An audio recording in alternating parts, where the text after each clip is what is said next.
Yo guys, kembali lagi sama gue Teguh Firmansyah. Pada video kali ini gue akan mereview custom ROM yang bernama CR Droid. Nah, ROM ini versinya 6.7 dan ROM ini tuh base-nya Lineage OS. Jadi kan ada juga tuh custom ROM yang bernama Lineage OS. Nah, base dari custom ROM CR Droid adalah ROM Lineage OS. Menurut gue sih ROM ini tuh enak banget. Yang pertama hemat baterai.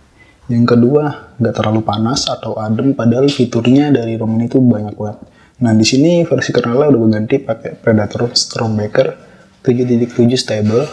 Nah, hal yang gue review di ROM ini tuh adalah yang pertama, tes Antutu benchmark, yang kedua adalah tes CPU throttling, dan yang ketiga, gue akan sedikit bermain game dan kita akan lihat suhu dari ROM ini tuh sampai berapa derajat untuk bermain game. Karena gue belum update PUBG, jadi gue bermain game yang bernama Tour of Neverlands. Tapi sebelum itu buat kalian yang belum menjadi subscriber channel ini, silahkan klik tombol subscribe agar ketinggalan video terbaru dari channel ini. Jika sudah, kita langsung masuk ke videonya. Let's go. Nah, guys, tampilan dari custom ROM ini tuh seperti AOSP pada lainnya. Di sini dia pakai launcher yang mirip-mirip dengan launcher. Kita langsung masuk ke stylean aja. Nah, di sini itu penyimpanannya dia memakan ruang sebesar 11 GB. Ya, itu pun udah gue pusing sih. Sistemnya yang nggak kepake menurut gue. Kita langsung masuk ke pengaturan CR Droid. Nah, ROM ini tuh ngingetin gue kepada custom ROM Resurrection Remake. Di sini tuh fiturnya banyak banget loh. Ada setelan cepat, kunci layar, navigasi, tombol, antar nama pengguna, pemberitahuan, suara, dan lain-lain. Terus tentang CR Droid itu sendiri.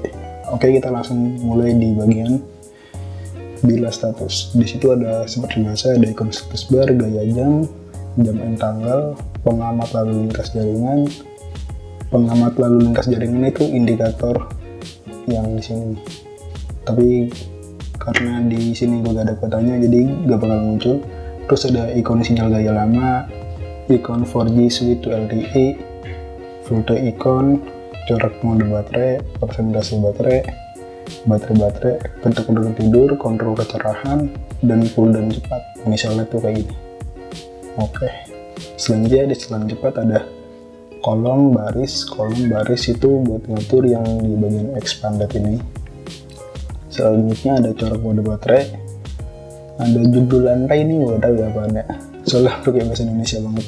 ROM ini udah include bahasa Indonesia sampai ke dalam-dalamnya, jadi mantap banget. Selanjutnya ada perkiraan baterai, itu estimisasi yang di situ tuh hingga 022, itu perkiraan baterainya. Selanjutnya ada header custom, tapi seperti di ROM Ion OS itu dia header customnya nggak full sampai mentok ke atas, itu ada potongan sedikit tuh, kalian bisa lihat. Jadi ya menurut gua buka kayak itu doang sih, jadi gua disable aja. Selanjutnya ada transparasi latar belakang, ada latar belakang kabur, itu maksudnya itunya blur, kita aktifin tuh blur. Selanjutnya ada slider kecerahan otomatis, material dismiss button. Di bagian kunci layar ada cuaca, ini bisa nambah cuaca. Terus musik visualer juga ada. Selanjutnya LED animasi pengisian daya, kilat baterai jatuh ledakan, ya gitulah. Terus ketuk untuk tidur, ya ini sih biasa. Selanjutnya ada navigasi. Distorsi sistemnya ada gini doang. Tapi ternyata ada swipe to 3 jari loh, tapi gue lupa ngaktifinnya di mana. Selanjutnya ada pengaturan di navbar. Kita masuk ke navigasi sistem, ya ini seperti biasa. Sayangnya di sini itu gak ada yang visualizer yang di navbar ini, itu gak ada. Selanjutnya ada di tombol, ada menu daya, terus akhir panggilan, pendam tombol power untuk center. Terus tangkapan layar sebagian, ini ini kita pilih yang ini aja, bisa long screenshot kalau salah tuh ya, betul, bisa long screenshot di custom ROM ini. Terus udah situ doang. Antar muka pengguna ada tampilan ambient, jadi pada saat notifikasi kita muncul pada layar mati itu HP kita akan nyala. Itu sih yang enak juga.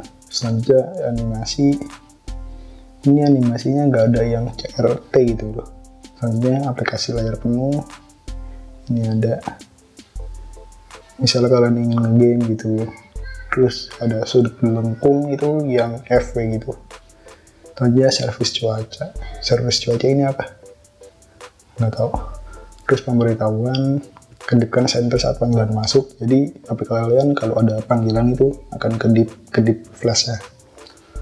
Lampu baterai, notifikasi mengambang, matikan tombol aplikasi ada juga. Selanjutnya di bagian suara ada suara pengisian daya, tingkat volume, panel pengatur suara. Di sini ada tambahkan informasi CPU dan ternyata bisa temperaturnya 37 derajat. Menurut gue sih adem sih gitu. Selama nggak nyampe 40-an itu adem menurut gue. Terus ada pengisian pintar. Ini enak banget, selalu gue pakai. Jadi sebelum 100% itu dia udah di-cut di 98%. Jadi gak bakal bikin baterai kalian rusak. Selanjutnya ada mode permainan. Terus block sensor itu apa ini? Block sensor gitar, gerakan yang signifikan, nggak tahu gue. Selanjutnya tentang CR Droid. Oke, itu doang. Kita akan masuk ke keamanan. Di sini nggak ada yang namanya face unlock, adanya cuma sidik jari. Ya udah. Selanjutnya apa lagi nih? Sistem ini nggak ada juga. Nah oke, untuk tombol perekamannya sendiri adalah kalian bisa tekan tombol power, terus kalian pilih rekam layar. Nah di sini ada sumber suara, ada internal. Jadi menurut gue enak aja. Bitrate video cuma nyampe 20 Mbps, tapi nggak ada pilihan untuk FPS ya. Nanti kita akan tes Antutu benchmark ya. Nah oke guys, jadi skor Antutunya tuh 173.000. Ya emang sih sedikit lebih rendah dari yang Ion OS. Ya maklum ini tuh fiturnya banyak, jadi Antutunya tuh 173.000 dan apalagi nih. Terus suhunya baterai hingga mencapai 43, tapi CPU-nya cuma 37. Ya menurut gue sih ROM ini agak adem sedikit lah daripada custom ROM Ion. Nah oke, selanjutnya adalah kita akan tes CPU throttling test. Nah oke guys, ini udah berjalan selama 3 menit 48 dan kita langsung stop aja. Performanya itu cuma 110-an. Ya menurut gue ini nggak rekomendasi buat kalian yang suka nge-game. Tapi untuk baterainya itu awet beneran. Tuh di sini udah dapat shot 4 jam 49 menit. Tapi baterainya sisa 42. Penggunaan LED OpenVPN tadi Antutu benchmark itu 2 kali ya, sama tes buat throttling. Ya oke, mungkin segitu aja video kita kali ini. Jika kalian suka dengan video ini silahkan like, dan gak suka dislike aja, dan kita balik ke video sebelumnya. Oh ya, ini gua gak pakai modul Magic apapun.